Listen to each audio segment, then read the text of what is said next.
На 400 македонски граѓани бараат помош од дипломатско-конзуларните представништва со барање информации за нивна евакуација, а околу 30 од нив се подготвени уште веднаш да заминат по воените дејства на Блискиот Исток.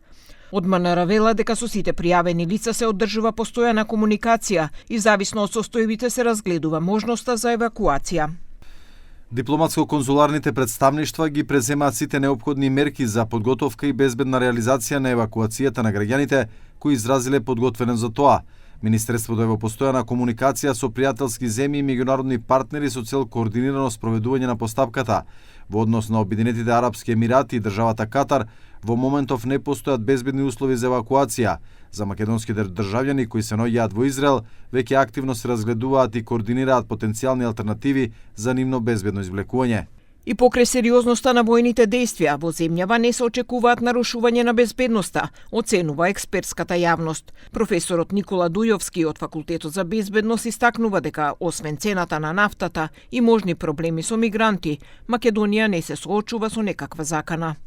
Па што е, безбедносната состојба кај нас е стабилна, ние не сме дел од овие проблеми. Тоа што ќе се случи, веројатно ќе се следи цената на нафтата, веројатно тоа ќе биде најмногу што ќе не погоди. Друго во оваа фаза не. Освен ако не тргне некој голем мигрантски бран понатаму, ама сега ништо посебно.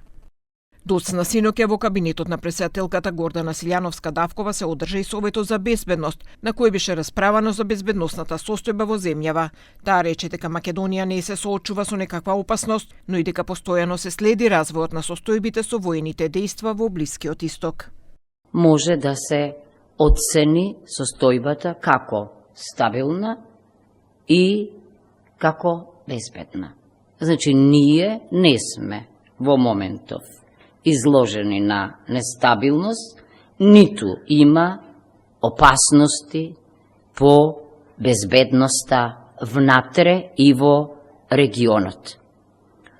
Што друго е најважно? Најважно е дека систем на рано предупредување веќе постои заради координацијата меѓу сите надлежни органи и се разбира, тој е многу важен.